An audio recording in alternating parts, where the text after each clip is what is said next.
Olá, boa tarde a todos, graça e paz de Jesus ao seu coração. Mais um domingo, nós estamos aqui, a semana passou muito rápido. E eu quero dividir com os irmãos nessa tarde mais uma meditação, uma breve meditação a partir da Palavra de Deus.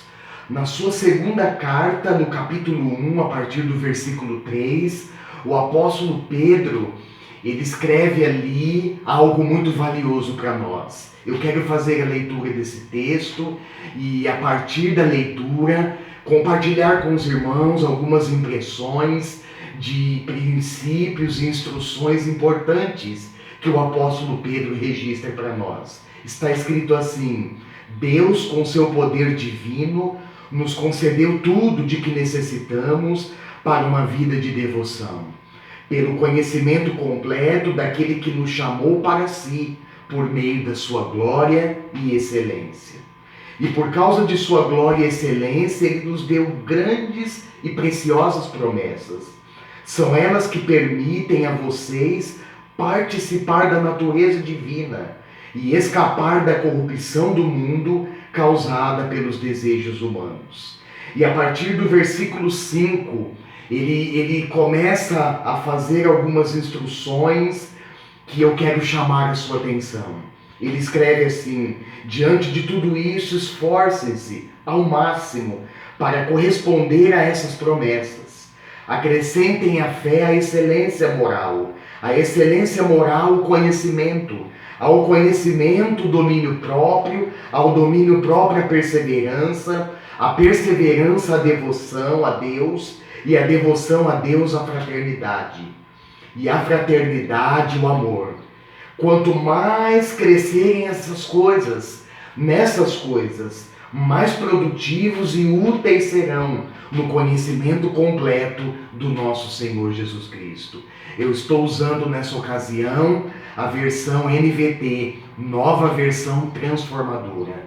No texto que lemos, o apóstolo Pedro, ele descreve uma expressão que está intimamente ligada à fé cristã e que, inclusive, no contexto da língua, da cultura que foi escrito, possui um significado muito forte. Eu estou me referindo à expressão empenhem-se, esforcem-se. Grife essa expressão na sua Bíblia. Aliás, o esforço e a dedicação estão intimamente conectados à fé cristã e são características ou qualidades determinantes para o bom desempenho da nossa fé e também da nossa salvação. Veja o que o próprio Senhor Jesus disse sobre isso no Evangelho de Lucas, no capítulo 13, verso 24, a partir da pergunta que alguém lhe fez. O Senhor disse assim: perguntaram a ele: serão poucos os salvos, Senhor? Ele lhes disse: esforcem-se para entrar pela porta estreita, porque eu lhes digo que muitos tentarão entrar e não conseguirão. Em outros textos, nós também percebemos o Senhor Jesus dando ênfase ao esforço. E se Cristo ensinou sobre isso, e se o Senhor Jesus reforçou isso, nós precisamos dar a devida atenção. Há uma conexão aqui na segunda carta que o apóstolo Pedro escreveu, intensa. Primeiro, ele afirma que Deus, em sua divindade completa, nos deu tudo, grife essa palavra, nos deu tudo de que necessitamos para a vida e piedade.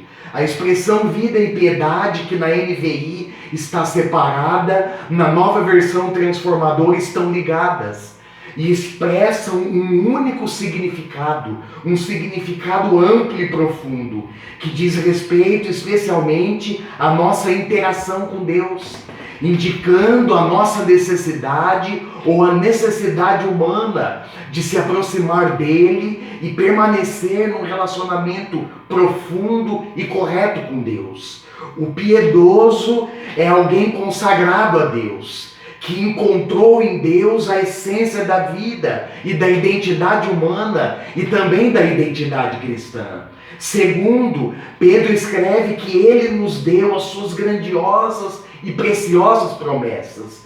para nos tornarmos participantes da natureza divina. E aqui eu preciso explicar um pouquinho melhor essa expressão natureza divina, porque obviamente essa expressão participantes da natureza divina, Pedro não estava apontando de forma alguma para uma divinização humana. Pelo contrário, ele está se referindo a qualidades morais de Deus, que devem também fazer parte da minha e da sua vida, que devem ser encontradas na vida dos verdadeiros cristãos.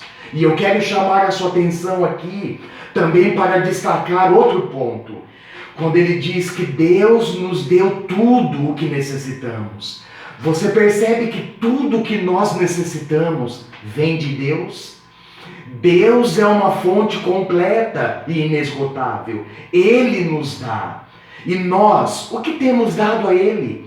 Aliás, Ele já nos deu o que Ele tinha de mais precioso. No Evangelho de João, no capítulo 3, verso 16, um dos textos mais conhecidos da Bíblia, o apóstolo João registra que Deus deu o seu único filho, o seu filho unigênito, o que Ele tinha de mais precioso, para que todo aquele que nele crê não pereça, mas tenha vida eterna.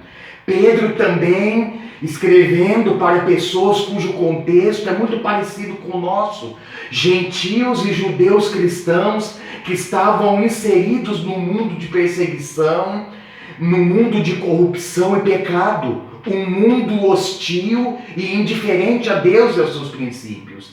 E ele então deixa ali orientações importantíssimas, instruções e ensinos importantes, dizendo que a única forma de vencer o mundo e as suas corrupções é reproduzindo ou participando da natureza de Deus em todos os nossos comportamentos e ações. E o terceiro ponto é que ele ensina na sequência é justamente que por causa dessa corrupção que há no mundo, causada pela cobiça, precisamos nos esforçar para acrescentar à nossa fé essas virtudes que ele cita aqui.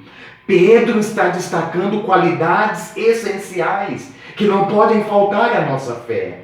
Observe também que ele usa a expressão acrescentar, mostrando que em Cristo essas qualidades já estão presentes em nós. Porém, nós precisamos nos esforçar ao máximo para acrescentar essas virtudes à nossa fé. Observe que a ação é humana, é nossa, baseada no nosso esforço, mas as qualidades são divinas, pois tudo de bom que desenvolvemos e que é encontrado em nós vem de Deus.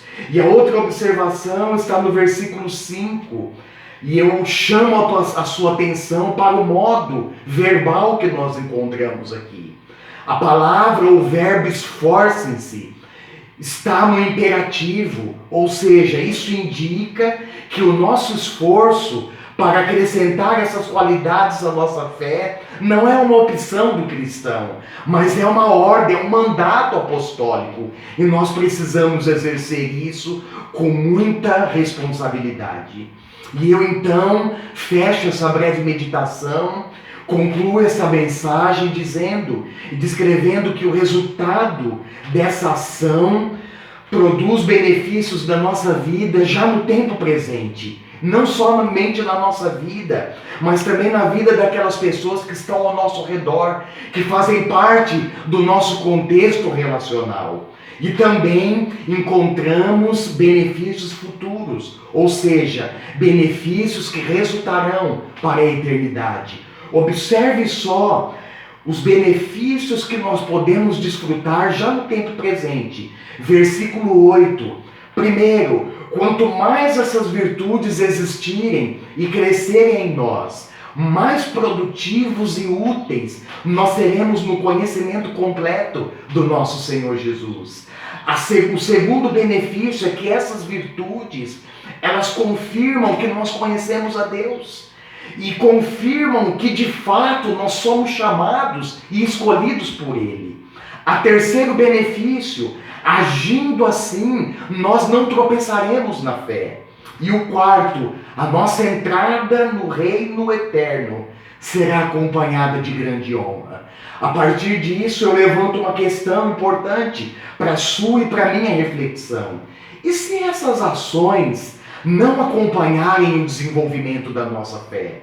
Quais as consequências disso? Nós encontramos no verso 9, aqueles que não se desenvolvem desse modo, ou aqueles em quem essas virtudes não habitam, não são encontradas. O apóstolo é claro em dizer, eles agem como cegos, enxergam apenas o que está perto, não desenvolvem uma visão ampla e completa do que Deus fez na sua vida. E Pedro encerra como um pastor zeloso, que mesmo no final da sua vida, continua despertando a memória daqueles irmãos para ensinos fundamentais e essenciais da fé cristã. No verso 13, ele diz assim, e é apropriado que enquanto eu viver, eu continue a lembrá-los.